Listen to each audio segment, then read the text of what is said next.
లెక్క చేస్తలేదు ప్రభుత్వం. కాబట్టి వారి గొంతుగా ఈరోజు బీఆర్ఎస్ పార్టీ ఉండాలని కేటీఆర్ గారు ఈరోజు ఇక్కడికి రావడం జరుగుతుంది. వేలాదిగా యువత అంతా వస్తూ ఉంటే ఎక్కడిదక్కడ ఆపేస్తూ ఉన్నారు. వారిని ఎందుకు నన్నే మార్నింగ్ ఒక 1.5 అవర్ హౌస్ అరెస్ట్ చేస్తున్న మేడం మీరు పోవడానికి వీల్లేదని గొడవ చేసి ఇక్కడికి రావడం జరిగింది.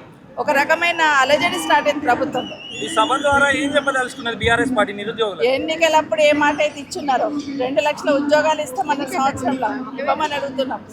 బ్యాక్లాగ్ పోస్టులు ఫిలప్ చేస్తామన్నది చేయమని అడుగుతున్నాం. నిరుద్యోగ వృత్తి ఇస్తామన్నది ఇవ్వమని అడుగుతున్నాం. ఈరోజు ఖాళీలు పెట్టుకొని కళ్ళ ముందు పోలీస్ డిపార్ట్మెంట్ 20,000, విద్యాశాఖలు 20,000 ఖాళీలు పెట్టుకొని ఎందుకు ఫిలప్ చేయట్లేదు? అడిగితే ఉద్యోగాలు ఇవ్వండి మహాప్రభు అని అడిగితే ఎన్ని తాగమంటుండ్రు రేవంత్ రెడ్డి గారు. ఖచ్చితంగా ఈ ప్రభుత్వం మెడలోంచి ఉద్యోగాలు వచ్చే వరకు నిరుద్యోగ యువతకు అండగా బీఆర్ఎస్ పార్టీ ఉంటుంది. వాళ్ళ గొంతుకే వినిపిస్తుంది. చాలా మంది సీఎం వచ్చి నిరుద్యోగులు అడిగినందుకు ఎన్ని తాగమంటారు అంటే ఆ చైర్ మీద కూర్చున్నాడు ముఖ్యమంత్రి అంటాడు తండ్రి స్థానంలో ఉండాలి.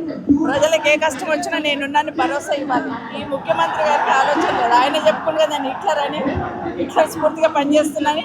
హిట్లర్ స్ఫూర్తిగా పనిచేసిన వాళ్ళనే కాలగర్భంలో ఎట్లా కలిపేశారో ఇప్పటివరకు చూస్తున్నా. భవిష్యత్తులో కూడా అదే చెప్పారు. మాజీ ముఖ్యమంత్రి కేసీఆర్ ఉద్దేశించి కూడా బంధించిన పశుపతుల బంధించిన అట్లా ఇట్లని చాలా రకాలుగా దుర్భాషలాటం జరుగుతుందని చూస్తాం. అహంకారపూరితమైన మాటలు ఏవైతే ఉన్నాయో రేవంత్ రెడ్డి గారు మాట్లాడుతుంది.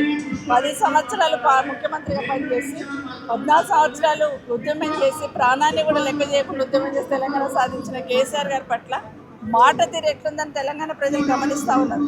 అదొక కేసీఆర్ గారిని అన్నట్టే కాదు, తెలంగాణ సమాజంలో ఉన్న ప్రతి గుండెను గాయపరుస్తుంది. అది కేసీఆర్ గారిని చావమంటాడు, కేటీఆర్ గారిని చావమంటాడు, చివరికి నిరుద్యోగ యువతను కూడా ఏం అధికారం ఉంది ఈయనకి ఎంట్రీని దామని అడగడానికి? ఖచ్చితంగా. ఎందుకంటే మాటకు ముందు కేసీఆర్ నిశాన చెడిపేస్తా అని మాట్లాడుతున్నాడు కదా, ఈయన నిశాన లేకుండా చెడపడానికి తెలంగాణ ప్రజలు సిద్ధంగా. నిరుద్యోగులు కూడా స్టేజ్ మీద ప్రత్యేకంగా చైర్లేసి ఎలాంటి హామీలు ఇవ్వబోతుంది? నిరుద్యోగ యువత ఏమడుగుతున్నారు? ఉద్యోగాలు ఇవ్వమని అడుగుతున్నారు. వేరే ఏం అడుగుతున్నారు? ఆస్తులు అడుగుతలేరు. వాళ్ళు అడిగే ఉద్యోగాలు ఏవైతే ఉన్నాయో వాళ్ళు ఏదైతే ఆశిస్తున్నారో అది ఇమీడియట్గా అమలు చేయాలో ఉద్యోగాలను నోటిఫికేషన్ ఇవ్వమని అడుగుతున్నాం.